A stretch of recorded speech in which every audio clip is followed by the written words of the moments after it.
Dobrodošli na 16. Oskar reviju.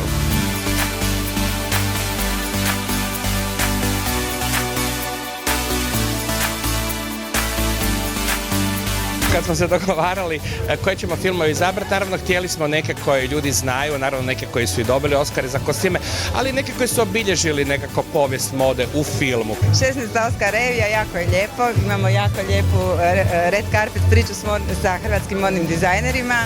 Jako dobro, jako efektno, jako lijepo i djevojke su se uživjele u uloge, kao da su čitale malo o filmu i gledale film, jer to ipak nije film njihove generacije.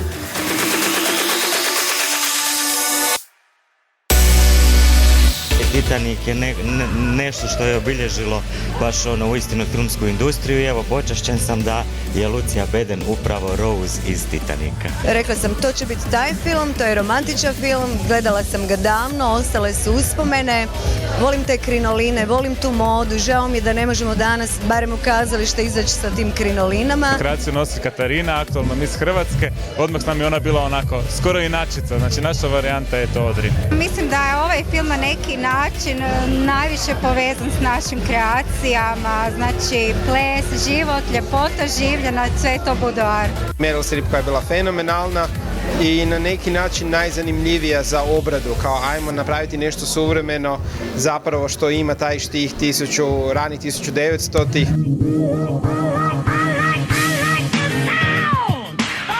Inače obožavam ići u kino, to je nekako moj ispušni ventil i volim provoditi vrijeme, gledati nove filmove. Ovo je savršena prilika spoj mode, vidjela sam neke djevojke koje su bukle prekrasne kreacije, da čekam vidjeti sve kreacije. Ja i inače obožavam veljaču upravo radi Oskar revija. Veliki sam filmofil i obožavam filmove.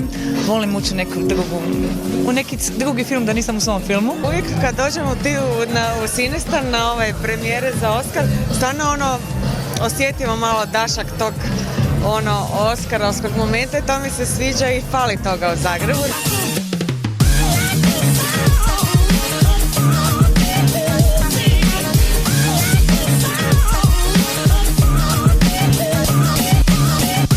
Večeras gledamo slučaj Richarda Jewella, film koji je nastao po istitom događaju i to događaj koji je uzburkao Ameriku. Dakle, za ove malo mlađe, 96. Olimpijske igre u Atlanti, otkriva se podmetnuta bomba, otkriva i zaštitar po imenu Richard Jewell. Naravno, on je sljedećih par dana heroj, međutim policija traži ko je krivac, ko je postavio tu bombu i mediji saznaju zapravo da policija sumnjiči Richarda Jewella. I to je jedan Clint Eastwood, dakle jedan stari oskarovski znalac, on je 2 puta slavio u najprestižnoj kategoriji, dakle i filma i režije.